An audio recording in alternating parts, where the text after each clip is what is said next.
Now, going to the question of how do I keep accumulating without getting stuck?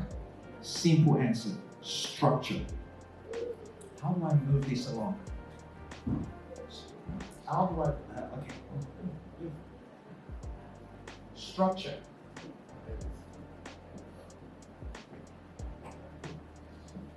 Structure is the answer to getting unstuck.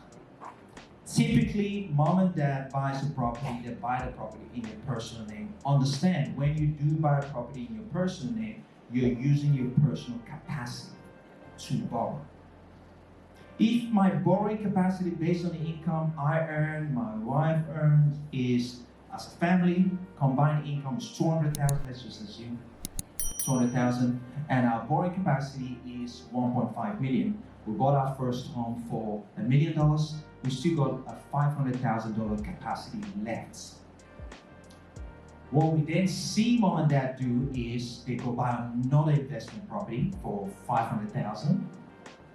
Then 2 years later, they come back, want to buy the third one, and the finance advisor, the broker, whoever they're dealing with, says to them, "Oh, sorry, you don't have the capacity to borrow." They haven't structured it right. The only time anyone should be buying a property in their personal name is if you're buying a property for you to live in, to take advantage of the the government's incentive, like, stamp duty waiver, first home buyers and things like that. That's the only time. I've really been impacted by Collins speak. I've never been so blessed, had so much knowledge in this split time. Someone sitting me down to give me that bunch of experience and knowledge that are practical on how I can make the next big step in my life.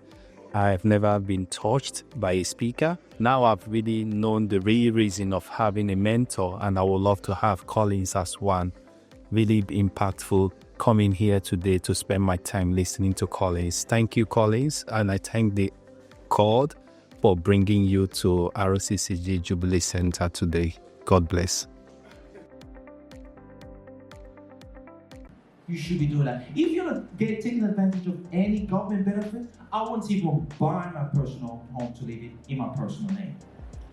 Once you start having the right structure in a trust format, in an entity format, in a P2I entity format, the banks have this policy in place, this ruling in place, that if that entity, that holding entity, can show that they can manage their own personal debts, the bank will disregard that debt. So if your borrowing capacity was $1 million and you bought a property for $1 million under a trust, 2 years later you came back to me and said, "Oh, the liabilities, the income coming out from that property, the trust can pay off the debt." The bank would disregard that debt and go back. Your borrowing capacity is back at $1 million, and you can just keep replicating that process over and over and over and over and over and over again. That's the only way you can get out of it. So what's going to end up happening is most people find themselves that they have to restructure all what they've got in the right entity format so they can continue playing the game. If that makes sense. Yeah? Am I running out of time? I am out of time. Okay. All right. I'm out of time.